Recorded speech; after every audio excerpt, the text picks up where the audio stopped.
In the darkest nights, we find our light. Battered souls, but we won't lose sight. Surviving together, never alone. Through every trial, we carry on. Surviving together, never alone. Through every trial, we carry on. Surviving together, we stand tall. United forever. Strength and courage will overcome. Oh, surviving together, victorious, and never, never alone. Hand in hand, we'll face the unknown. We see you, we hear you, and we believe you. Hey everyone, how you doing tonight? It is Wednesday, my last live in Michigan here on Surviving Together. It's a safe space for trauma survivors to come together and connect, build community, and as well as providing trauma-related education for all. So, yeah, we are 2 days away from boarding a plane, guys. Actually, like 36 hours or something like that. So early Friday morning, I leave and I am so excited. Hey, Crystal, how are you doing? I hope you are having a decent day today. We will definitely be having our live on Saturday, which is last Saturday, November 1st, happens to be first Saturday of the month, and I will be coming to you from Victoria, Canada. So very excited about that. I am planning on having a Wednesday live next Wednesday, November 5th at this point. I do have an engagement later in the day because of the time difference. I think I'm going to be able to make it, but I'm not 100% sure. So you'll have to just wait for the posts and see what happens there. So, um, if not a full live, and a full topic, I might just do a hey, check-in type of thing because the book launches the very next day. So there'll probably be something next Wednesday. It just might not be a full topic live. And next Saturday, the 8th, there will not be a live.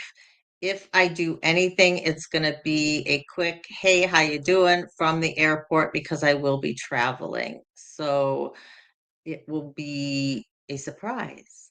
So I'm probably going to put up a post that says Saturday's live is canceled, but you know, uh look for a surprise look for a surprise live. Hey Tommy, how you doing? Hope you're doing well tonight. Crystal Phoenix, how are you? Glad you're here. Travel time. Yes, it's going to be a 3-hour difference since I'll be on Pacific time. And that's why I say next Wednesday, I think I'll be able to make it because it'll still be 3 o'clock there. I have a 6 o'clock engagement that evening, but I should be able to squeeze in an hour in the hotel room or whatever. So um, it'll just be a little up in the air next week. But then we'll be back to normal because I'll be back to Michigan late Saturday. So the following Wednesday and beyond will be just fine. Now, in regards to the book launch and the awards ceremony following, I have been told they will be streaming through their Facebook, just like they did with the Global Awards.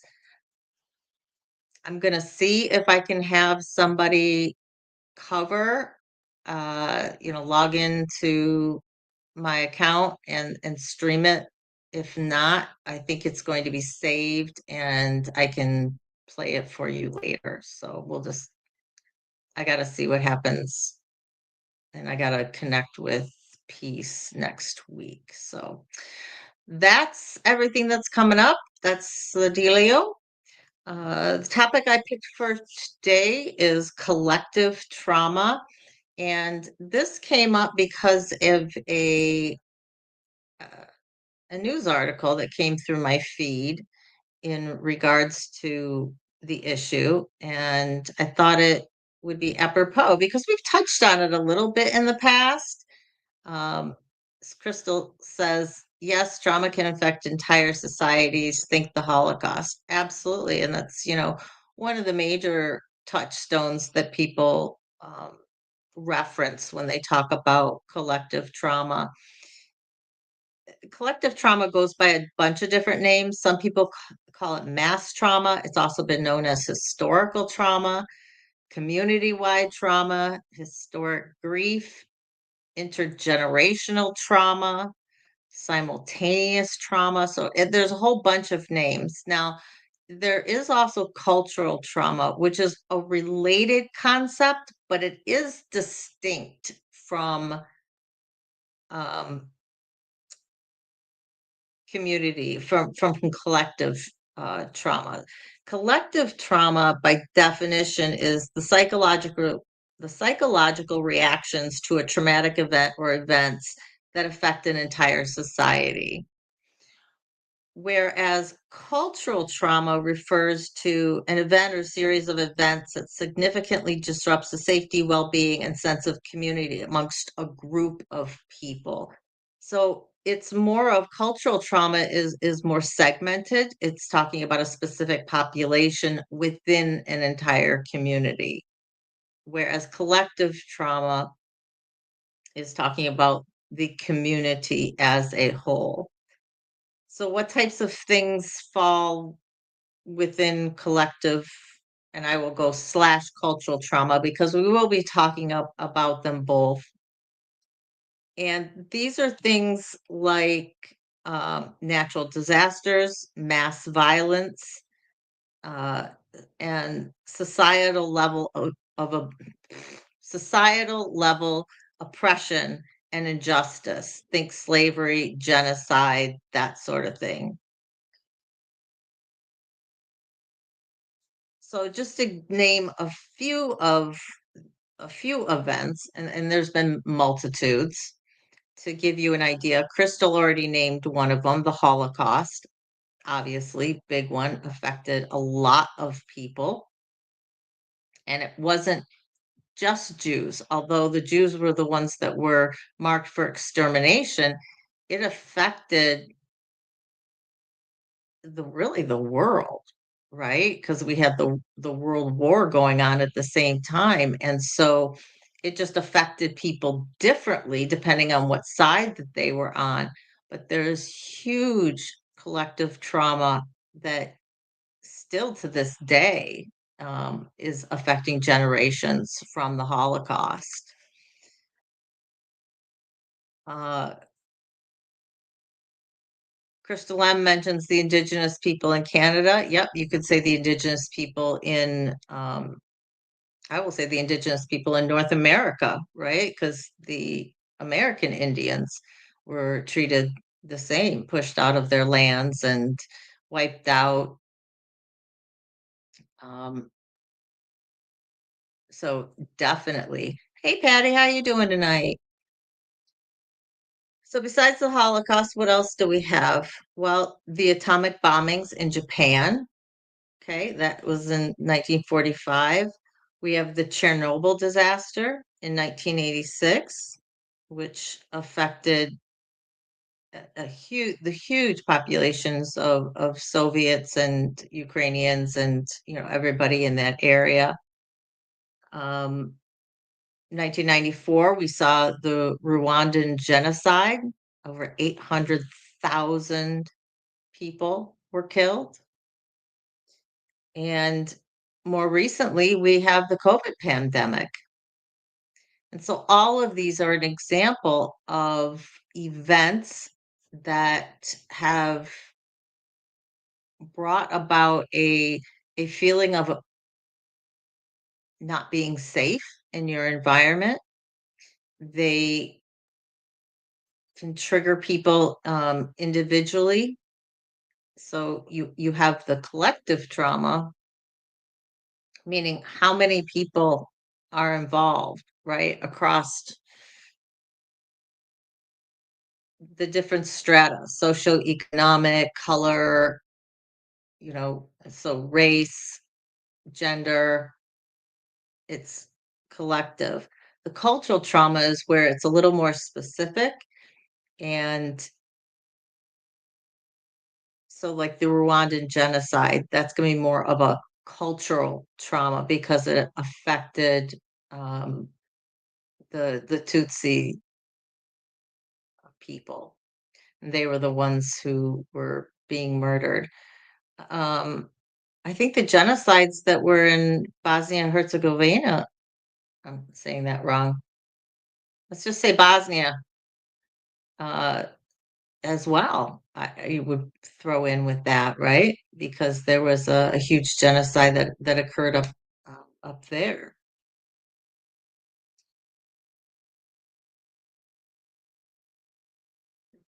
The So what the news article that actually brought this to the forefront of mine, it's forefront of mine to the to the forefront for me, was an article that was released. There's a peer review study that was led by some Israeli researchers, and they were looking at the trauma suffered by the families of the hostages that were taken by Hamas. So, when you have this mass kidnapping, not just one or two or three or 10 people, but these mass amount of people who are taken, there's a specific trauma that occurs for these families where during the hostage time they're left in limbo. You're they're getting updates as to what's going on, so they're hopeful, they're grieving, their emotions are all over the place. And it was interesting because as I was studying collateral collateral collective trauma, and I'm by no means an expert, I'm really just getting into this. I found another study that was done, I think it was from last year, yeah, 2004, after the October 2023 mass kidnapping by Hamas, where 251 people were taken hostage. And they were looking at this as well. And so, not only the impact on the individual families or the acquaintances of the families, but really because of this ideological and political divide, how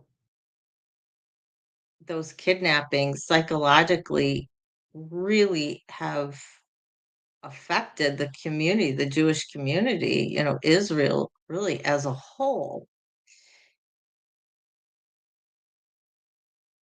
And I won't say everybody because some people feel, in Israel feel differently about Hamas than others do. But because this rift has been going on for so long, you can see how the trauma can be passed from generation to generation because this trauma not only affects people on an individual level, but it affects the collective consciousness in terms of identity, their position in the world, who's for them, who's against them. And a community can build a particular narrative around an event that happened as to why it happened and who was responsible. And if there isn't healing at this societal level, if there isn't a proactive effort to heal that society, trauma just gets passed on from generation to generation, and it can then color people's beliefs and attitudes towards certain people, certain groups, uh, certain dynamics that occur within their not only their society, but how they connect to other societies. And so this is extremely problematic, right? I mean, think about cost. And, you know, as a Jew myself, I am no expert on the history of the Jews, mind you. But I do know we have been kicked out of just about every country that we've ever lived in until we uh, created the state of Israel. So the state of Israel was created for us, and we were allowed to go there throughout history, And so you think about that and think about the persecution, and you can look towards any particular group who has been, persecuted and looked down. The African Americans and the slavery that was so prevalent here in the Americas, but not only here in the Americas, there were slaves elsewhere in the world. They were kept as slaves elsewhere in the world as well. And they were looked down upon, and they were looked at as less than. The Jews were always, the scapegoat if something went wrong because we weren't following, the traditional Christian path. Uh, and so you have this, you know, being Jewish, there's Judaism, the religion, but then there's a cultural identity as being a Jew. And, I was born in 1972. So the Holocaust to me was ancient history, even though now that I think about it, it was only less than, it ended less than 30 years after I was born. Now being at 53, ugh, it's like, wow, that wasn't that long ago. So the people that I grew up with and my grandparents, they lived through this. They they intimately understood what was going on. So I personally have family that died in the Holocaust from my paternal grandparents' side, and so for them it was very, very personal. And for a lot of people who went through the Holocaust, both Jews and Christians, there became a deep-seated, if not hatred, at least wariness of Germans. And after the Holocaust, after World War II ended, we had East Germany and West Germany. East Germany was the communist side, West Germany was the free democratic side. And even when the wall came down in the late 80s, you know, it wasn't something that was really talked about a whole lot in my family, but I still had this almost innate distrust of someone from Germany, not German heritage. I could separate that out, but wondering, was their family involved with this? Is this something that they believed in? I know neo-Nazism was a thing and was rising in the 80s and 90s, and it was really difficult for me. I had to really do a personal assessment of my feelings in regards to this. and say, is it fair to put my feelings towards the people who were directly involved in it on all the descendants?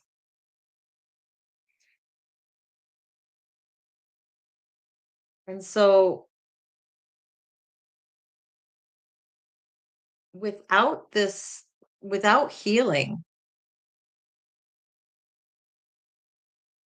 it locks us in a cycle where, community is going to have a certain, they've got trauma as a result of an event or events. It's coloring their attitudes. And because some of these events, have a disproportionate impact on a certain segment of society than others do,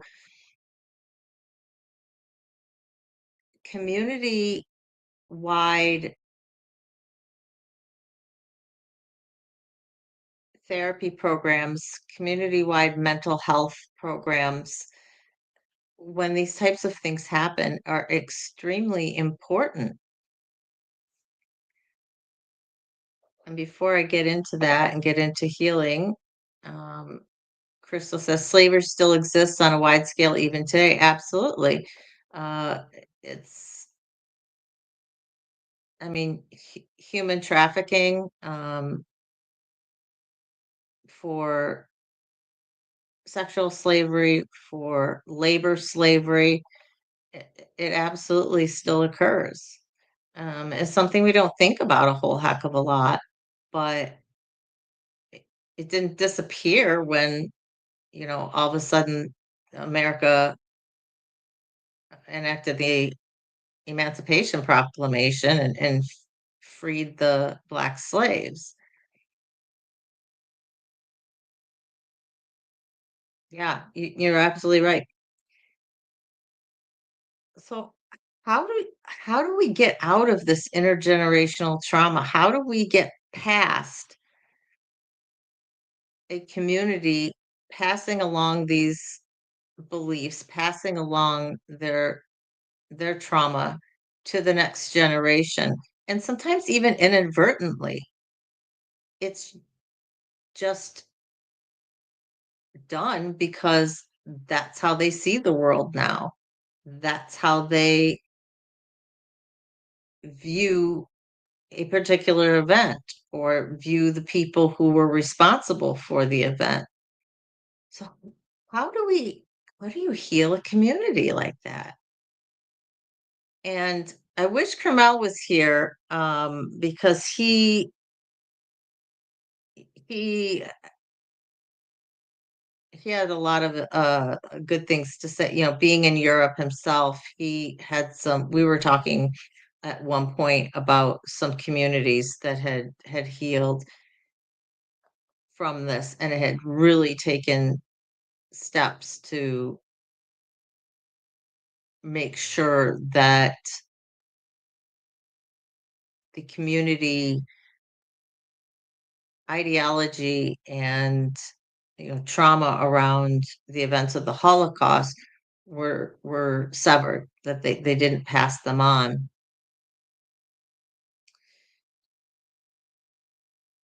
One of the key there's several key things that need to occur in order for a society to heal from collective trauma.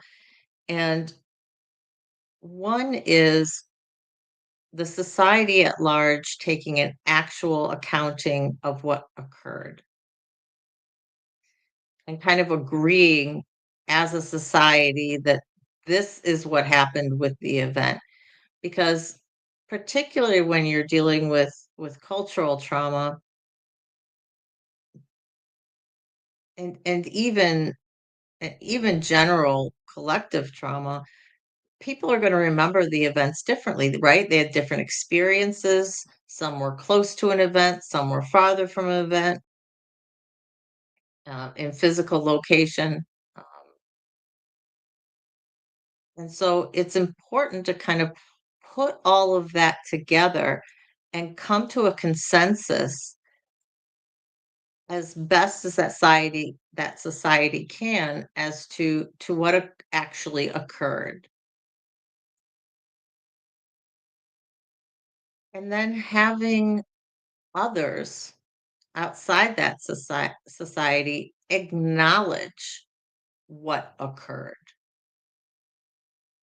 whether that is the perpetrators themselves, so whoever was responsible for the event, taking responsibility and acknowledging that, yes, we were responsible for this, or the rest of the world, other societies, the rest of your country, whatever that larger population is, acknowledging what happened and that these people have a right to feel the way they do. It's just as we talk about on an individual basis for trauma survivors, it's really important that they're believed and they have a right to feel whatever they feel about that traumatic event. And the same goes for collective trauma on a societal level. It's also really important that the society has an open discussion about what happened and about the trauma that they're suffering. That this isn't something that everybody is just dealing with one on one. We say it all the time here with trauma, connection is key. And on a societal level, that's even more important because the society has to come together as a whole in order to heal. So that dialogue needs to happen across the different levels of society and talk about the different levels of trauma, the different severities of trauma for, certain individuals who were closer to the event, emotionally or physically, whereas some people were, had distanced themselves in whatever way. But to have a discussion as to what the trauma is and how is it affecting us? How is it shaping our worldview? How is it shaping our society view? How is it shaping our view in regards to the perpetrators of this? Now, if it's a natural disaster, there's, Mother Nature, right? So there can't be really an acknowledgement by Mother Nature. But when society at large says, "My gosh, this was horrible," it's like the hurricanes that went through Cuba and Jamaica and Puerto Rico, and the devastation that they're going through. Um, those people are going to have a certain amount of trauma, more than likely, as a result of this. Hey, Coach Train, how you doing?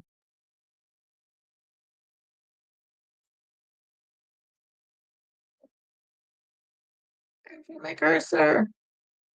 Crystal says, sadly, there isn't enough help in times of crisis in a community. And this is very true. And that's why it is up to, when I say society at large, I mean every single individual person, not just the organizations that are already existing to help. People have to come together, whether they're talking in their schools, whether they're talking in their churches, whether they're talking in their neighborhoods, and making a concerted effort to address the trauma that they are suffering.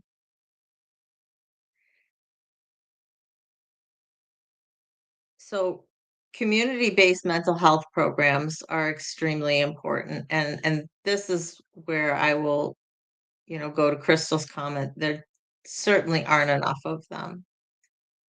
But as we have learned here, there is definitely a benefit to having professional mental health help.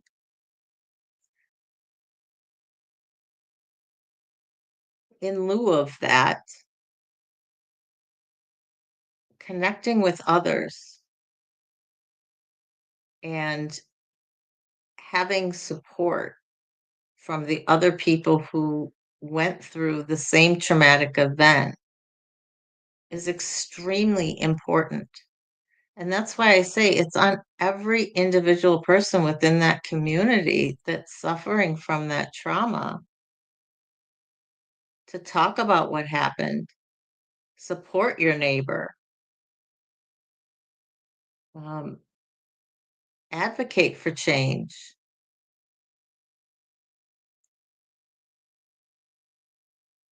And,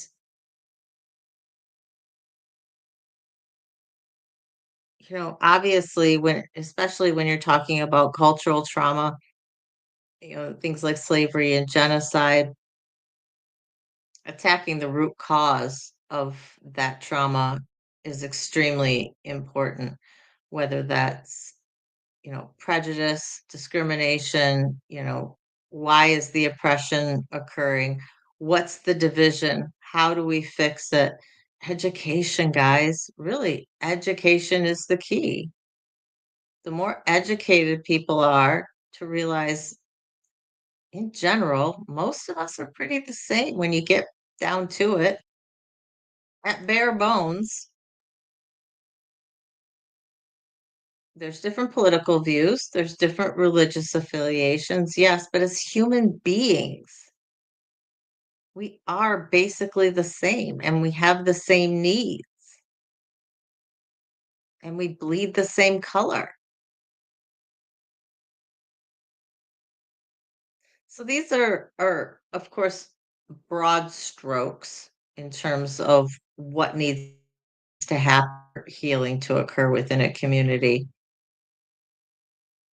And specifically what needs to happen is going to depend on what the traumatic event is, how much change needs to occur, whether there is a system that you're fighting, uh, whether there's an oppression that needs to be dismantled and overcome, much different than, say, a mass shooting, something like Columbine, that the whole city was affected.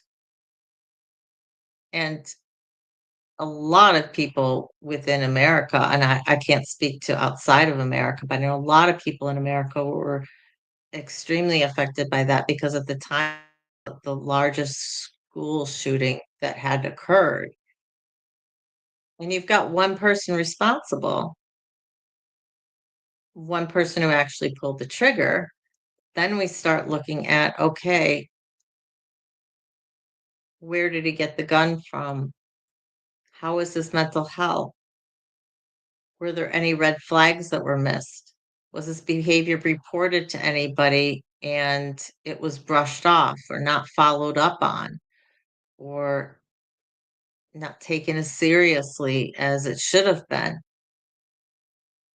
I know when Sandy Hook happened, that community was absolutely devastated.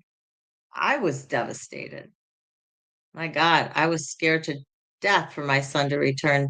He was in kindergarten, or no, he was in first grade at the time, the same grade as most of the young people who were cut down in that shooting.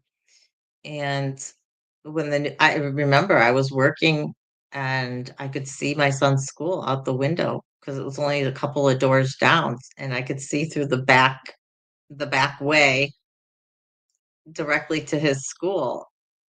And I thought, oh my God, my first thought was to go get him. I'm like, this happened on the East Coast, and here I am in the Midwest, and my first thought is to go get my son and pull him out. I was scared to death. And then having to, explain to him as to what happened. So it is a complex issue having societies try to heal from any sort of collective or cultural trauma. It's a big effort. And not everyone is going to agree as to how to heal. And forgiveness doesn't,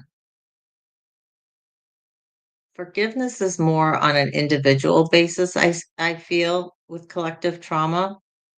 So there doesn't need to be forgiveness towards whatever the source of the traumatic event is.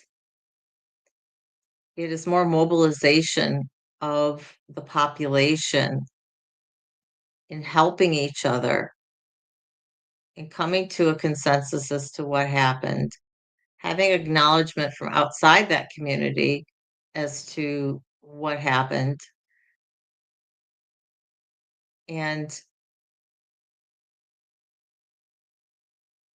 that society really connecting with one another and figuring out, how do we overcome this? What do we need to do? What kind of education needs to occur so that we don't pass our beliefs or our former beliefs onto our children because of this event that we went through? And it's it's more than a matter of passing, say, like with school shootings, passing gun legislation and more stringent background checks, or holding the parents accountable because the kid had easy access to the gun when he shouldn't have. That community still needs to heal on its own. Those measures are important in terms of making sure, or trying to make sure, that this sort of thing doesn't happen again. And I'm not saying I'm for or against gun control. I'm just using this as an example. But the work still needs to be done on the community level, dealing with these traumatic effects, and how that society feels about that event. What is it doing to people on an individual basis? And collectively, what are we thinking? And how are we handling this?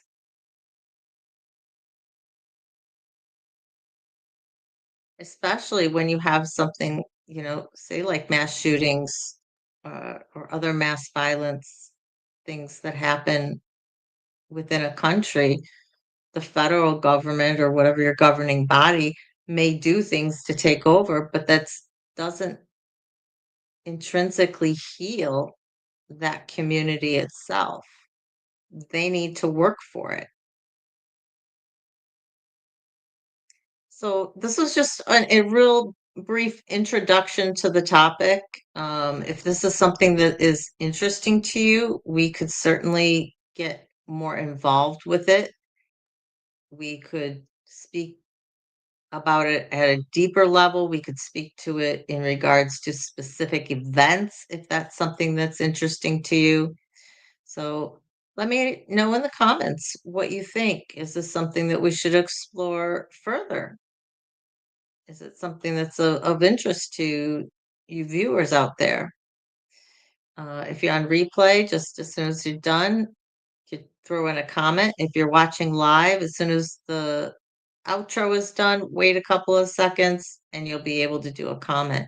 While I'm thinking about it, guys, if you haven't liked or subscribed yet today, please take a moment to do so.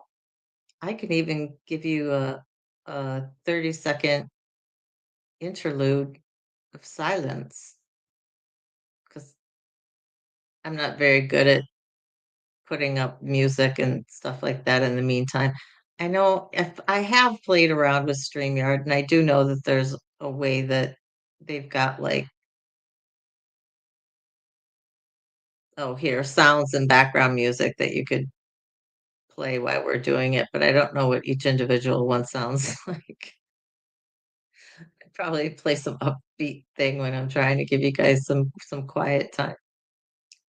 Maybe that's, something that I'll do next week is play around with that a little bit. I know I've got a lot of work on the channel in general to do, uh, getting some tagging right. I was told that there's some different tagging that I could potentially do for these, and some of the, more recent lives don't really have much of a video description, individualized video description. So I've got to work on that as well. So even though I won't be doing my regular law day job, I am definitely going to be busy when I'm not seeing the sites in Victoria and Vancouver. I will be very busy working on the channel. As always, if there are future topics that you want to hear about, let me know. Saturday again, 3 p.m. Eastern is Laugh Saturday. I do have the thumbnail up for next Wednesday. If I can cover a topic, I'm planning on covering retrieving childhood memories. And this is not, I'm not talking just about repressed memories, but again, there was a news article and there was a new study that was done in terms of uh, a different way to I'm at a loss for words today to help people retrieve childhood memories. And so speaking, that study is speaking more on a generalized basis, just people helping people remember their childhood memories that they may have forgotten. But I think that it could be used equally so for trying to remember traumatic memories as well, or because it's not trauma specific, remembering the happy times, because sometimes that could be just as important for our healing. Remembering that there were good times when we were growing up. Not saying with that, with a specific perpetrator, but just remembering our childhood as a whole. Sometimes we have a tendency, especially those of us with CPTSD, to think about our childhood uh, as a whole in a negative light as a whole. And so I think, this new method might be helpful for us to be able to pull out the good memories. Because it says when you push back the bad memories, you also push back the good memories. That can happen. That can very well happen because especially if it's an ongoing type of situation, your brain's protecting yourself and it's just going to shut down, kind of shut down as much as possible. Because you're just not feeling safe in your environment in general. And let's be fair, those of us who didn't have the greatest of childhoods, um, yeah, that negativity kind of clouds over everything else, right? But if I can't cover it as a topic next Wednesday, I'll be doing it the following Wednesday. Because as I said, on Saturday, I am going to be traveling and I cannot do a topic. I'm either going to be on an airplane or perhaps in an airport. So I'm not going to be able to do an actual topic. But I'll try and come live, just let you know how the rest of the Vancouver trip was. And if I can say hey from an airport, and where am I going to be? Denver, I think, around that time, maybe. I have to look at my schedule. We'll see. That's about all I have for you guys today. Again, in the comments, please let me know. Is collective trauma something that you want to explore more? Do you want to explore the related concept of cultural trauma more? And do you want to explore individual traumatic events and see how societies have healed or not healed from those traumatic events? Those are all all topics related to this that we could delve into more. And I definitely need you guys' feedback on that. Would love it. So if you have any other topics that you want to hear about, please email me, survivingtogether, SASS at gmail.com. There it is, putting it up there for you. I actually got that out right the first time today. Pretty proud of myself with that. Yeah. Um, that's what I should be putting up at the first. If I don't have a trigger warning, that's the banner that I should be putting up. Light up those like and subscribe buttons, people. Okay. And share. Share this out. If you think that there's somebody who who might be interested in this topic or any of my other topics that I've covered, please feel free to share out those videos. With that, I have screaming children outside my window. I don't know if you can hear them, but apparently the neighborhood children are playing a game in near my backyard. I need to go finish some laundry, uh, put some more stuff aside for my packing so that I can finish that tomorrow and get the dishes done. And then I'll be able to go to bed tonight. So lots of things I'm trying to wrap up before I leave. And my son has promised me that I will not come back to a dirty house. You heard it here first. So we'll see what happens. Oh, I did. I got my hair cut on Monday. What do you guys think? I got my hair, was it Monday or Tuesday? I got my hair done and I got my nails done. So, yay.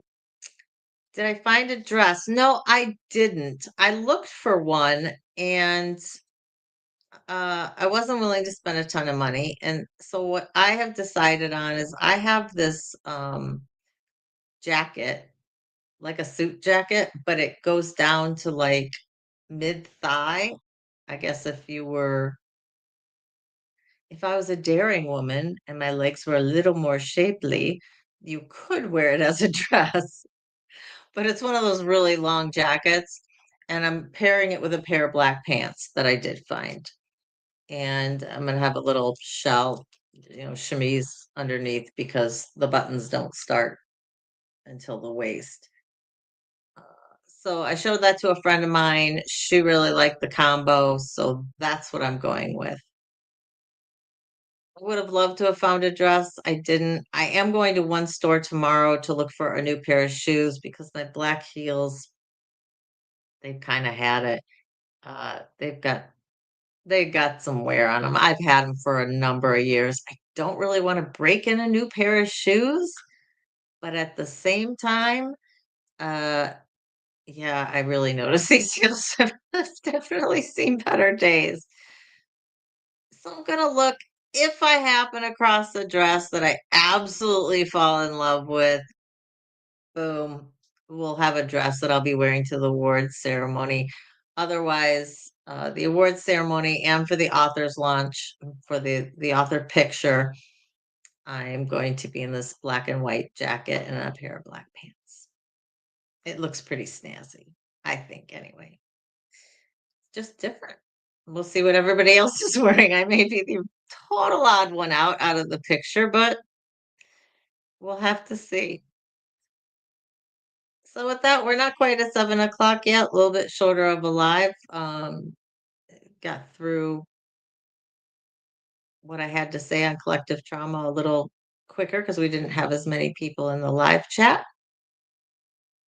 But I will definitely be seeing you at 3 p.m. Saturday for Laugh Saturday from Victoria, Canada. I am so excited. So you will not see this background. You will see Janet's living room or maybe the beach if it's nice enough. Maybe I can do it from outside because I'm not going to take my microphone because it's heavy and it's bulky. So I'm just gonna, I don't even know what the sound quality is going to be like. So I'm going to be relying on my computer. But people have said that they can hear me fairly well with it. So That's what I'll be doing. Judge, how you doing? Glad to see you tonight. I hope all is well and warm down in Texas. All right, guys, I'm off to do more laundry and pack and make more lists so that I don't forget something.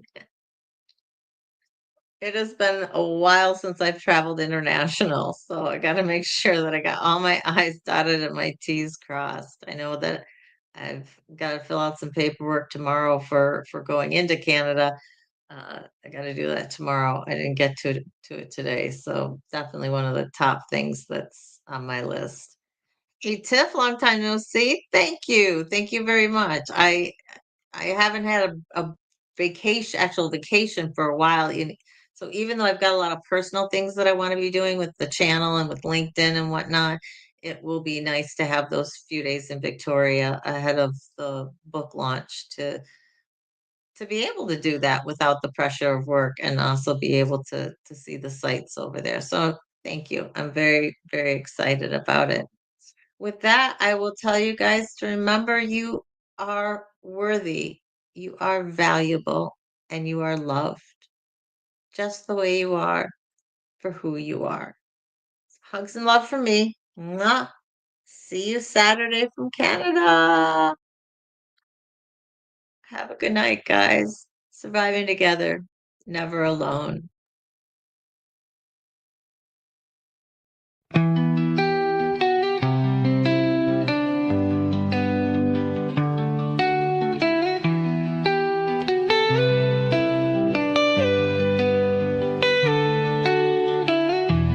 Through the fire, through the rain, we have walked through endless pain. But we stand, we rise again. Stronger now, we break the chain. Surviving together, hearts open wide, lifting each other through every tide. The past may have shaped us, but it won't define. Together we heal, together we shine.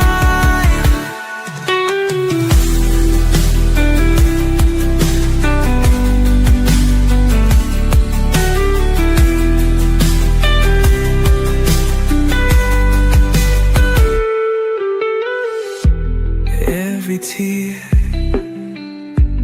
every scar tells the story of who we are.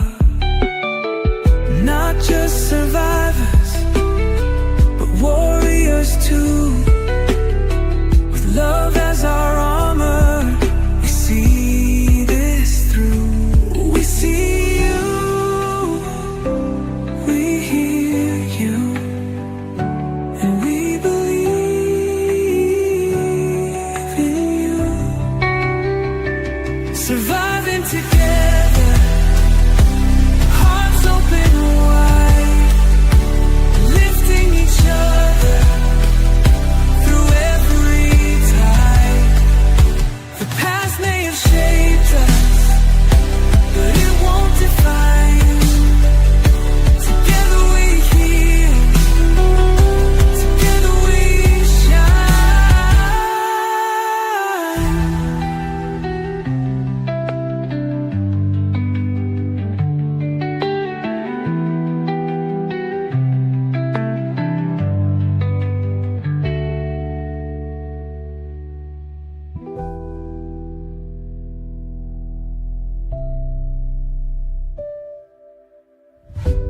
We see you, we hear